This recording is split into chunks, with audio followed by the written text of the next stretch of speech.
Hi everyone. Today I'll discuss about calculus. The first tool of calculus is derivative. Derivative talks about moments, like what is happening in a particular moment. Suppose you shot an arrow. Picture that arrow flying through the air. Now in your mind, freeze it at a single moment. Is the arrow still moving? No, of course not. A freeze frame is by definition frozen. In any given instant, the arrow is motionless. But if time is made up of moments and the arrow is in no moment even moving, then how exactly can it move? This is the famous Aeroparadox. It is the philosophical problem formulated by a Greek philosopher, Zeno of Elea. He thought that motion is just an illusion. Moment possesses no duration, it's a 0 seconds long. If we add thousands of moments, it will still be a 0 seconds. But if no supply of moments ever amounts to any time, then where do months and years and cricket matches come from? How can infinitesimal moments make up an infinite timeline? We chased the moment across history. With hourglasses and candle clocks, we sliced days into the hours. Young 20-year-old Galileo observed a lamp swinging from a cathedral ceiling. Believe it or not, Galileo Galilei was the first scientist to observe how long it took any object suspended from a rope or chain to swing back and forth.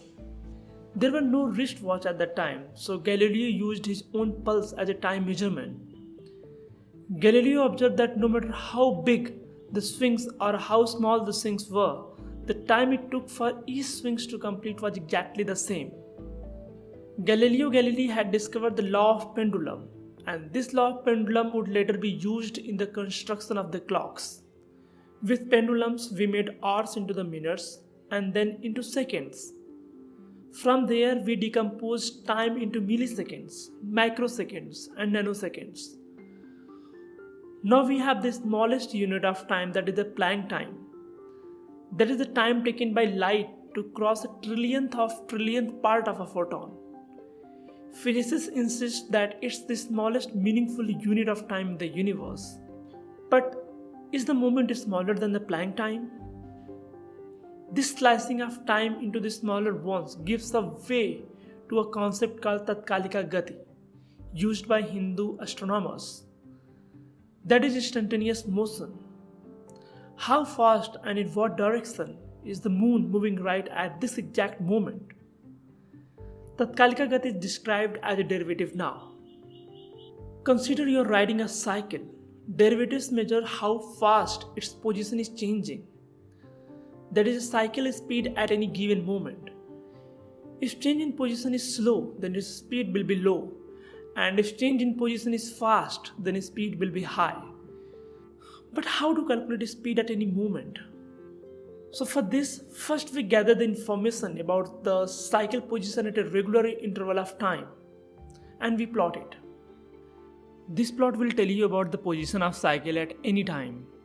If we take any point on the curve, its t component represents time and the s component represents position.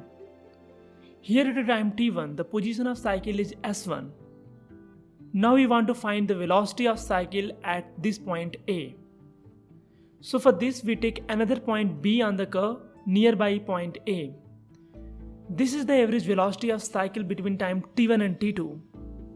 This is same as the tan of angle this line makes with the x-axis. If you want to know the average velocity between 2 points, make a line joining the 2 points and calculate the tan of theta. So average velocity is the slope of this line. Idea of finding velocity at a time t1 is that we make the time t2 as close to t1 as possible. In another way, we are making point B closer to the point A. Slope of the line joining these 2 points is changing. As the point B is approaching point A, slope of line will give you average velocity between time t1 and t2. When t2 tends towards t1, this line will become tangent to the point A. At this moment, slope of tangent line will be the instantaneous velocity at a time t1.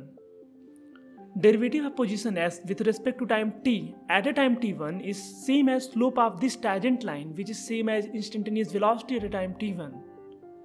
So where the slope is high, velocity is high, and where the slope is low, velocity is low. So if you want to find velocity at any moment, just take a derivative. Thanks for watching.